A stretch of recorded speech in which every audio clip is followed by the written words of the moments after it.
ओम नमो भगवते वासुदेवाय। भागवत पुराण पंचम स्कंद 23वां अध्याय शिशुमार चक्र का वर्णन। श्री शुकदेव जी कहते हैं, राजन, सप्तर्षियों से 13 लाख योजन ऊपर ध्रुवलोक है। इसे भगवान विष्णु का परम पद कहते हैं। यहाँ उतान पद के पुत्र परम भागवत भक्त ध्रुव जी विराजमान हैं। अग्नि, इंद्र, प्रजापति, कश्यप और धर्म ये सब एक साथ अत्यंत आदर पूर्वक इनकी प्रदक्षिणा करते रहते हैं। अब भी कल्प पर्यंत रहने वाले लोक इन्हीं के आधार स्थित हैं। इनका इस लोक का प्रभाव हम पहले चौथे स्कंद में वर्णन कर चुके हैं। सदा जागते रहने वाले अव्यक्त गति भगवान काल के द्वारा जो ग्रह नक्षत्र आदि ज्योतिगण निरंतर घुमाए जाते हैं, भगवान ने ध्रुवलोक को ही उस सय के आधार स्तंभ रूप से नियुक्त किया है। अतः एक ही स्थान में स्थिर रहकर सदा प्रकाशित होता है।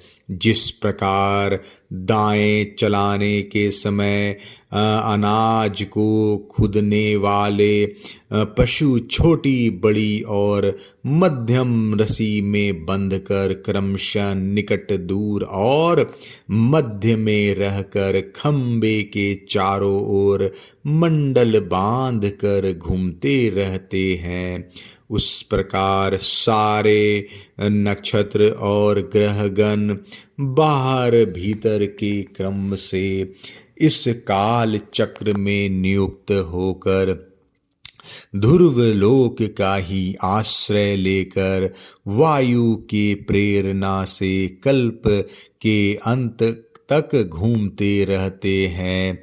जिस प्रकार मेघ और बाज आदि पक्षी अपने कर्मों की सहायता से वायु के अधीन रहकर आकाश में उड़ते रहते हैं, उसी प्रकार ये ज्योतिगण भी प्रकृति और पुरुष के संयोगवश अपने अपने कर्मों के अनुसार चक्कर काटते रहते हैं, पृथ्वी पर नहीं गिरते। कोई कोई पुरुष भगवान की योग माया के आधार पर स्थित इस ज्योति चक्र का शिशुमार सूस के रूप में वर्णन करते हैं। यह शिशुमार कुंडली मारे हुए और इसका मुख नीचे की ओर है। इसकी पूंछ के सिरे पर ध्रुव स्थित है। पूंछ के मध्य भाग में प्रजापति, अग्नि, इंद्र और धर्म है।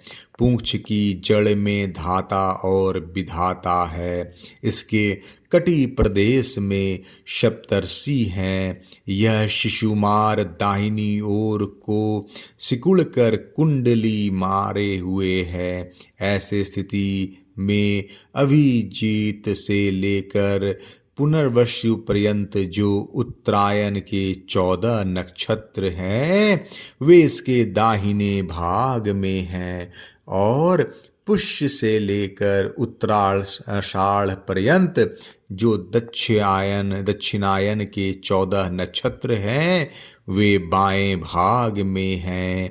लोक में भी जब शिशुमार कुंडलाकार होता है, तब उसके दोनों ओर के अंगों की संख्या समान रहती है। इसी प्रकार यहाँ नक्षत्र संख्या में भी समानता है। इसकी पीठ में अजिविथि, मूल, पूर्वाषाढ़ और उत्तराषाढ़ा नाम के 3 नक्षत्रों का समूह है और उदर में आकाश गंगा है। राजन, इसके दाहिने और बाएं कटी तटों में पूर्णवसु और पुष्य नक्षत्र हैं।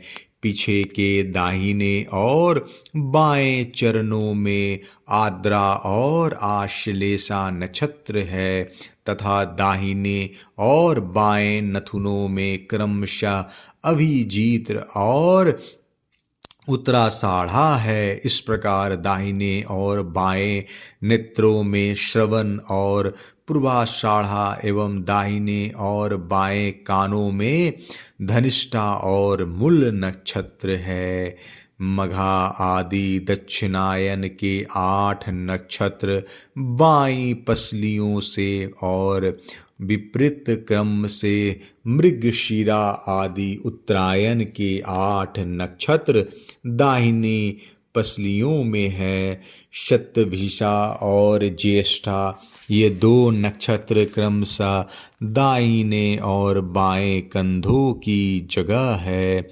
इसके ऊपर की थूथनी में अगस्त, नीचे के ठोड़ी में नक्षत्र रूप यम, मुखों में मंगल, लिंग प्रदेश में शनि, कुकुद में बृहस्पति, छाती में सूर्य, हृदय में नारायण, मन में चंद्रमा, नाभि में शुक्र, स्तनों में अश्वनी कुमार, प्राण और अपान में बुध, गले में राहु, समस्त अंगों में केतु और रोमों में संपूर्ण तारागण स्थित है। राजन, यह भगवान विष्णु का सर्वदेवमय स्वरूप है। इसका नित्य प्रति साय काल के समय पवित्र और मौन रहकर दर्शन करते हुए चिंतन करना चाहिए तथा इस मंत्र का जप करते हुए भगवान की स्तुति करनी चाहिए। संपूर्ण ज्योति गणों के आश्रय काल चक्र स्वरूप सर्वदेवाधिपति परम पुरुष परमात्मा का हम नमस्कार पूर्वक ध्यान करते हैं। ग्रह, नक्षत्र और ताराओं के रूप में भगवान का आदि दैविक रूप प्रकाशित हो रहा है। वह तीनों समय उपयुक्त मंत्र का जप करने वाले पुरुषों के पाप नष्ट कर देते हैं। जो पुरुष प्रातः, मध्याह्न और सायं तीनों काल उनके इस आदि दैविक स्वरूप का नित्य प्रति चिंतन और वंदन करता है, उसके उस समय किए हुए पाप तुरंत नष्ट हो जाते हैं। 23वां अध्याय समाप्त। जय श्री कृष्णा।